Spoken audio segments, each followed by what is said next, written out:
புதுச்சேரியில் ஆகஸ்ட் 2ஆம் தேதி பட்ஜெட் தாக்கல் செய்யப்படும் என புதுச்சேரி சபாநாயகர் செல்வம் தற்போது பேட்டி அளித்திருக்கிறார்.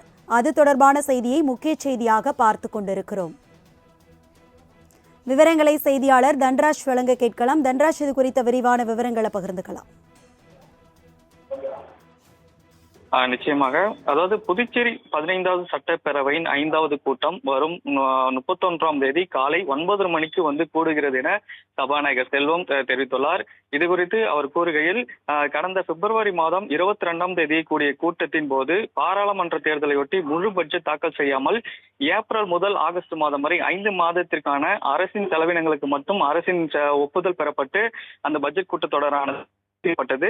இந்த நிலையில் 2024 மற்றும் 25ஆம் ஆண்டிற்கான பட்ஜெட் தாக்கல் செய்வதற்கான சட்டமன்றம் கூட்ட வேண்டும். இதற்காக வரும் 31ஆம் தேதி காலை 9 மணிக்கு இந்த சட்டமன்ற கூட்டத்தொடரானது கூடும் என சபாநாயகர் செல்வம் தெரிவித்துள்ளார்.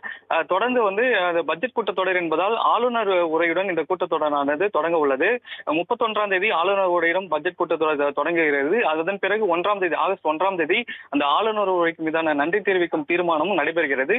அதனையடுத்து ஆகஸ்ட் 2ஆம் தேதி காலை 9:30 மணிக்கு நிதி அமைச்சர் பொறுப்பு வகிக்கும் முதலமைச்சர் ரங்கசாமி புதுச்சேரியில் இந்த பட்ஜெட்டை புதுச்சேரி சட்டமன்றத்தில் பட்ஜெட்டை தாக்கல் செய்தார்.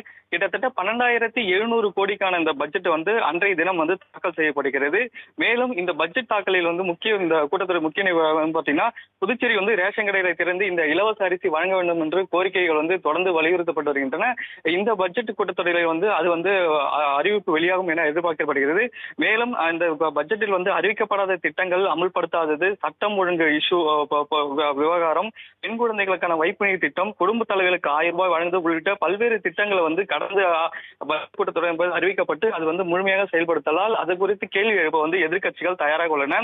மேலும் இதற்கிடையே பாஜக சட்டமன்ற உறுப்பினர்கள் மற்றும் பாஜக சட்டமன்ற உறுப்பினர்கள் இந்த அரசின் மீது பல்வேறு குற்றச்சாட்டுகளை கூறி வருகின்றனர். முதலமைச்சர் மீதும் அமைச்சர்கள் மீதும் ஊழல் குற்றச்சாட்டுகளை கூறி வருகின்றனர். இந்த விவகாரமும் இந்த பட்ஜெட் கூட்டத்தொடரில் ஒரு முக்கிய பொருளாக பார்க்கப்படும் என தெரிவிக்கிறது.